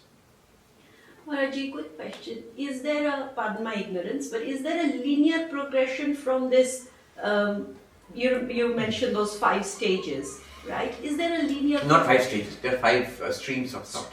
Okay, so but is there a progression from if I believe that, okay, I'm doing japa or I'm doing, I'm initiated in the Ramakrishna order, I'm doing japa. Is there a linear progression where I will realize that the object of my japa or the consciousness that runs in the object of my japa in me and in the world is the same? Is there a linear progression? Because when I ask my guru, he says, hobe, ekdin hobe, shamay hobe. Yes. You're asking 2 different questions. One was the very interesting question that when I mentioned 5 different philosophical approaches. Materialism. The first was materialism. Second was theism. Third was the duality of mind and matter, dualism. Fourth was the emptiness school. Fifth was non-dualism of Vedanta. Are you asking there's a progression between them? Yeah, yes. Yes and no. Superficially, yes. We would say, this is called, in philosophy, this is called doxography. Doxography is, I am a non-dualist. Now when I survey the field of philosophy, I will arrange it in such a way that it seems like a step-by-step coming to be. I am of course at the top. So everything leads up to it. So at the outermost is the materialist. And then we disprove the materialist. Then we come to theism. Then we come to the duality of mind and of consciousness and object, Samkhya. Then the next step would be non-dualism. The Buddhist schools are somewhere way below that, somewhere between materialism and the Nyaya Vaisheshika, somewhere between that. This is called doxography, and ancient Indian schools were good at doing this. They would arrange it in such a way that your own particular school always is at the top. Everything else comes up. If you see, there are lists of various worldviews, various views, a classification of views in Tibetan Buddhist sources. But always Tibetan Buddhism would be the highest, leading up to that. So you can see it as a progression in the 6 schools of Indian philosophy. The way we arrange it is, at the bottom, at the outermost, the most negligible is Charvaka, the materialist, easily dismissed. Then a little higher than that would be the Buddhist and Jaina schools. Then a little higher than that would now be the Nyaya Vaisheshika schools, who are pluralists, but they are part of the Hindu schools of Vedika. Higher than that, we would classify the Sankhya Yoga schools. And finally comes to Vedanta, in which also we will say I am at the top. Advaita Vedanta, the best or the highest. This is called doxography, step by step, a classification, but it's clearly arranged to prove my own superiority. However, as I said, superficially only. If you look closely at it, we have just, what do you call it, strawman, a little bit of each school, basic idea, then we move on quickly. But each of these schools is very deep. You can take it up and make a whole philosophy of it, and whatever our criticism of that, they have answers to it. Maybe we will not accept the answers, but they have answers to it. When I say hard problem of consciousness, do I think that all materialists will now fall down and say, oh, you have defeated me? No, they will not accept the hard problem of consciousness. They will push back against it. I remember one philosopher saying, this hard problem is really hard because it resists all solutions. It's like they have determined that no solution is acceptable. There's a reason there's no solution is acceptable because you are giving all physical solutions only. You are avoiding the so-called solutions to the hard problem of consciousness. They avoid all possible solutions because they skip around the fact that object cannot produce subject. Anyway, so this is one way of looking at it. The second question you asked is a different question. Spiritual progress is linear or not? By starting with an Ishta Devata and doing the japa, will it lead to self-realization? This non-dual reality. Answer is yes, it will. It's a very comprehensive method of spiritual practice that our gurus have initiated us into. So, what we are doing yesterday and today is like this philosophical icing on the cake. But the whole cake is also there. The icing does not float by itself. See, spiritual life, it starts with first and foremost. Now I'm not at a philosophical level, I'm speaking about more practical spiritual life. It starts with this conviction that such a thing is true. God exists, or spiritual life exists, and it's worth doing. You must start there. This is very valuable. And that is true of any spiritual life. It starts with the realization that I must become a spiritual seeker. Then, this is the intention. In Buddhists call it samyak drishti. Yes. I have a question. What is the role of consciousness then in this lifetime? Will it always witness the actions that I take throughout my life? Wait. Let me finish the answer to that. I thought you were asking something connected. I'm giving an important answer. Okay. So, we are talking about progress in spiritual path. So, it starts with the realization. So, in our case, I will take initiation. So, I've decided, somewhere inside, maybe not be very clearly thought out, but I will be a spiritual seeker. I will be a sadhaka, spiritual practitioner. People who come here to this yoga school, I'll be a yogi or a yogini. I'll start doing this. Then the next step is always ethical. I realize spirituality without ethics is not possible. I cannot become a godly person without being a good person. Then I try to clean up my ethical life. Truth, non-violence, selflessness. These are some fundamental values in every spiritual tradition. Without that, spirituality is not possible. So the ethical cultivation is the next stage. By next stage, I don't mean you complete this and then you go to the next. The struggle for ethical, clean life is not so easy. So it will go on for a long time. Along with that, then comes a devotional practice. So, in Hinduism, a deity is suggested to you. Yes, God exists in many forms, is worshipped in many ways in different religions of the world. And in Hinduism especially, in an extraordinary range of ways. But now for your practice, one must focus. One must dig for water in one place. So the Guru suggests a deity and a practice associated with it. In our tradition, it is a mantra and a form and a way of meditation. So this is already an advanced state. So you start repeating the mantra, you have... So first of all, there is a devotional practice. Now this is God. For you maybe Sri Ramakrishna or Sri Krishna or Ramachandra or Shiva. This is the deity you will worship. This is how you will worship God for you. There are prayers, there is a puja, there are images, iconography. All it comes with a whole range of technologies with it, called spiritual technologies. So my devotion flows there, my love flows there, my respect flows there. That is one more stage. Then there is a stage of mind training. So the mantra, repetition of the mantra, the morning and evening meditation, slowly we begin to see what an utter disaster our minds are. So restless. What good will all this philosophy do? We barely hear it and forget what it's a leaky pot, all leaking out. After hearing it also half assimilated, not understood very well. And even if it is understood, it does not translate at all into any kind of effect on life. Why? Problem is not with this philosophy. The problem is with the mind.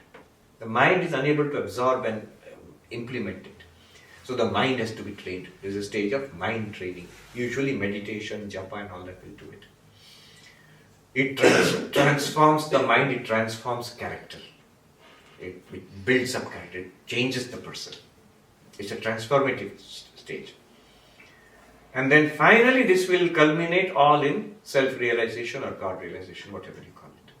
So this is a whole culmination. But this self-realization, God-realization, whatever you call it, is the peak of the mountain. And there's something on the other side also, which is what we'll talk about in the afternoon. The freedom while living. Freedom. So these are the stages. They must be accomplished, but not linear. They should all go together. So your ethical life, dharmic life, ethical life, clean life, ethical life, to be what Vivekananda called character building. To be a noble, strong, good character, virtue ethics, what we call it, to build that up. Followed by devotion. Vedanta is called upasana, worship. Followed by daily mind training, meditation. Followed by these high philosophies of non-dualism, self-realization. This is a progression. At each stage, the higher things will become more and more important. The lower things will go to the background. But all should go together. Don't say that, first let me become a really, really good person. Get the Nobel Peace Prize. Then I will start going to church, to the temple. Then I will become devotional. Then let me become the Pope. After that I will start meditating. No. And then let me become Vivekananda or something like that. Then I will enter into Advaita. No. All should go together. Our ethical struggle, our devotional practice, our daily meditation and philosophical self-inquiry. All should go together. But yes, you are right, there is an inner progression is going on. Isn't there a danger with that kind of spiritual mountain climbing that you get a hierarchy of people with different status according to how high up in the mountain they're gone? Yes, there is. I had that problem in the beginning because I believed in spiritual mountain climbing, and I became very arrogant because I was looking down on the people who, down on base camp when I was kind of much higher in the mountain. So I became kind of a spiritual snob. There's a danger. And then you look up those who are higher above, you think they are higher, then you lose all hope. I'm useless and those fellows are so far ahead. Yeah, exactly. Yes, all of those is there. But a kind of progressive path, a spiritual mountain climbing is not avoidable at the beginning. You need safety rails. For example, never compare yourself to another person. Advaita helps you there. You are Brahman. You are the Absolute, even now. As much as Sri Ramakrishna is, as much as the Buddha is, as Ramana Maharshi is, as all the great saints and masters were, they are the Absolute. You are the Absolute also, exactly the same way. You will never feel that you are lower than anybody. You are not. You are one with God already. Even the person out there who has no interest in spirituality, may not even be a good character, is also one with God right now. So one should never feel that I am lower, I am helpless. On the other hand, one should also not feel arrogant. No matter if I am higher, I am more spiritual than that person is God. That person is divine. Though there are no manifestations, it seems like the veritable devil. But the devil is a lowest grade manifestation of the divine. The saint is a high grade manifestation of the divine. But behind it, one absolute only. This is all the play of that one absolute. And yes, that devil will not immediately become enlightened and become... the devil has to progress through that linear progression. That hard struggle is still there in front of the devil to go to that. But remember, from the beginning to the end, you are manifesting one divinity only. And you are that divinity. So, since you are that divinity, you have no right to think lowly about yourself or be hopeless in spiritual life. And since everybody else is the same divinity, we have no right to think of ourselves as higher than anybody else. It's only in a very temporary way we might be see a little superiority in some ways. Deep inside, the same reality. Our spiritual democracy is deep, profound, oneness. At the surface level, little higher, little lower, and that also continuously changing. Yes. What was your question? No, like we have isolated the mind from consciousness now. So my mind helps me take all the actions throughout my life. Yes. So what is the role of consciousness? It is always witnessing my actions? First of all, most important role of consciousness. What is it? It is you.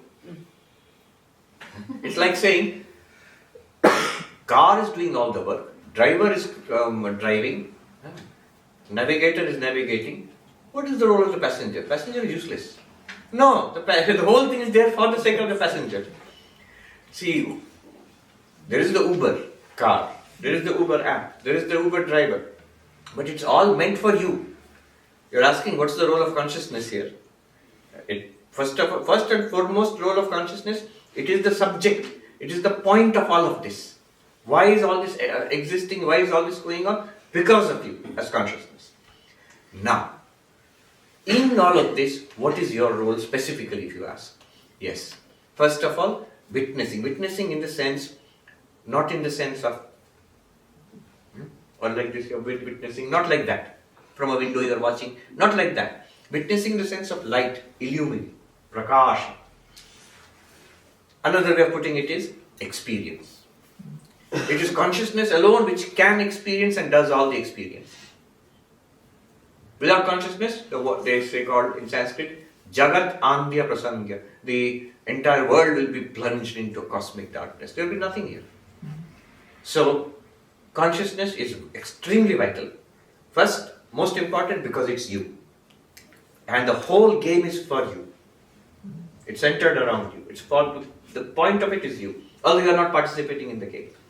And you are revealing and experiencing the game because you are consciousness. But this consciousness is also existence, isness.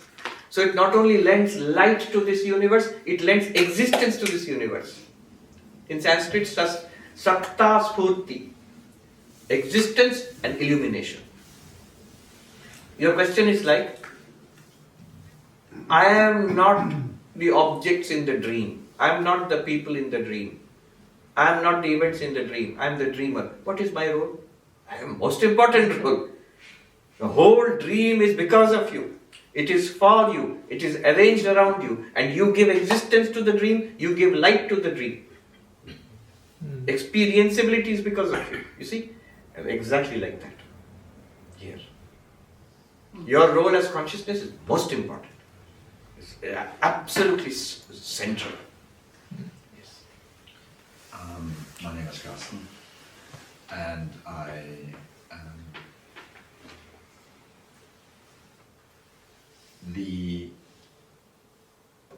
there seems to be a center of consciousness here, and there seems to be something also facilitating an experience from the outside in a way, or Can you speak something to that? Yes. Yeah. You said two things. There seems to be a sense of consciousness here. Yes. And second, there seems to be something facilitating an experience from the outside to this consciousness. Okay. First, there seems to be a sense of consciousness here. You are experiencing a sense of consciousness here. Vedanta is about the one which is experiencing that sense of consciousness here. Not that sense of consciousness. You see, there seems to be a sense of consciousness. To whom? To what? We are not talking about it. The sense of consciousness which you are calling is the mind. It's in fact at most what Vedanta calls the reflected consciousness. You are the witness of that, because look at your language. You said there seems to be a sense of consciousness. You are experiencing it. Who is experiencing it? Yeah, but what I mean is there's a center of consciousness here. I'm not experiencing it from your center. I'm experiencing it Yes. here. All right. But what I mean is there's also something outside of this, Right. which is kind of can be. I get a sense of someone walking along me on the path, or facilitating for me, giving me abundance and such. It seems to be there's. Yes. Yeah. Right. One simple point to be quickly dismissed, but first it should be noted. Our sense of inside and outside is usually mediated because of our body identification. We feel this is I am inside and outside. It's a superficial sense mediated by the body. It disappears the moment you fall asleep and say dream. Then you have a separate sense of inside and outside in the dream. You don't think about the body sleeping on the bed inside and outside that body. So inside and outside is often because of where we identify ourselves. Okay, but that's secondary. Alright, what is happening is this center of consciousness now.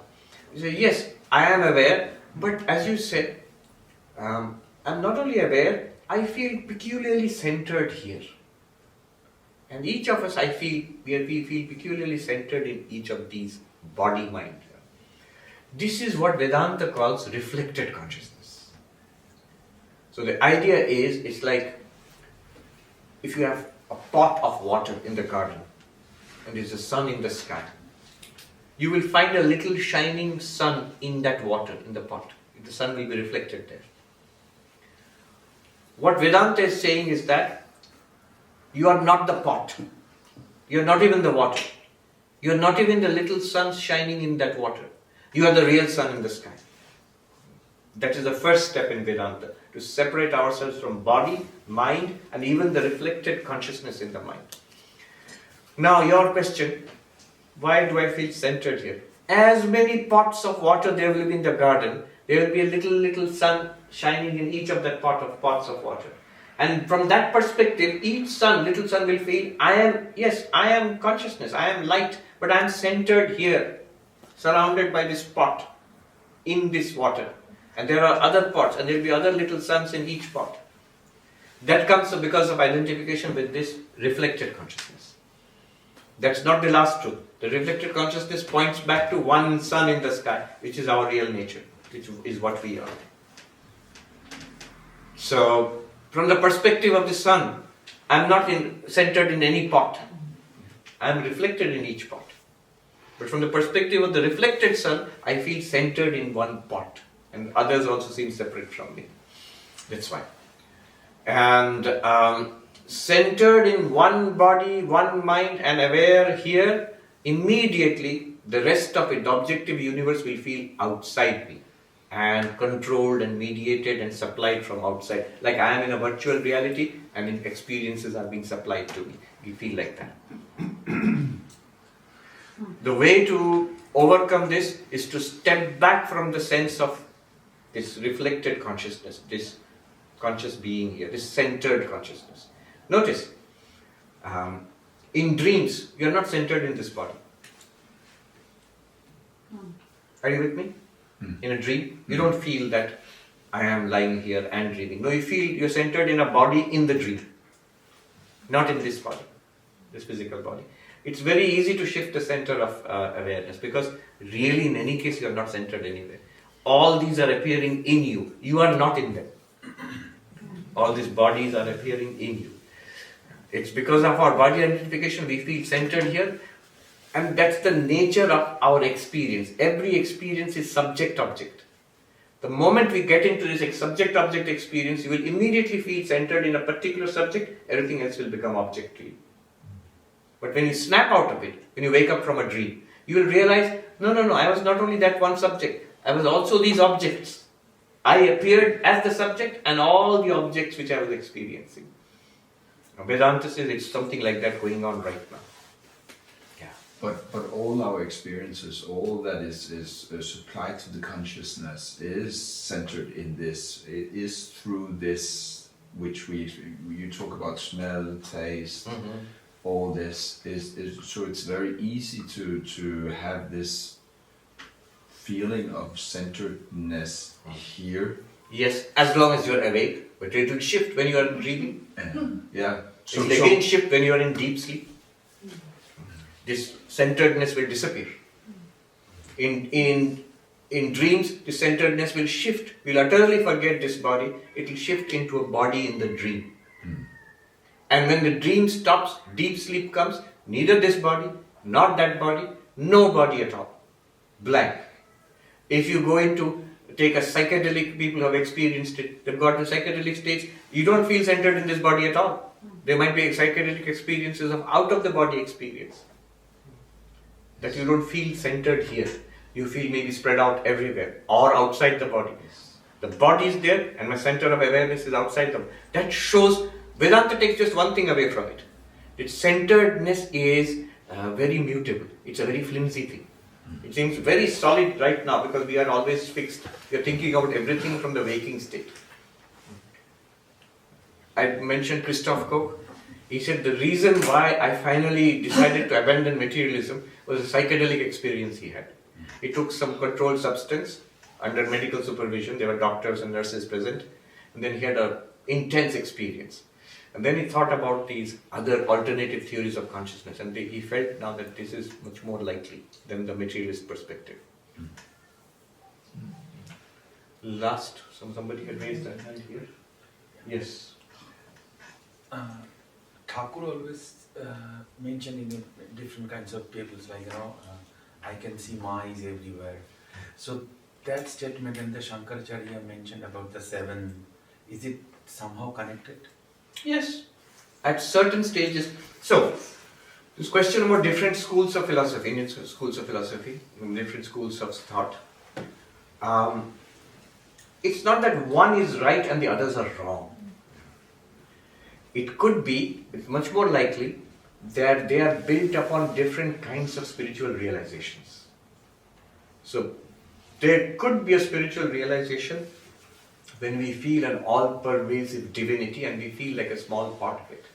We feel like, not only just ordinarily feel, it's a very vivid and powerful experience, a life-defining experience.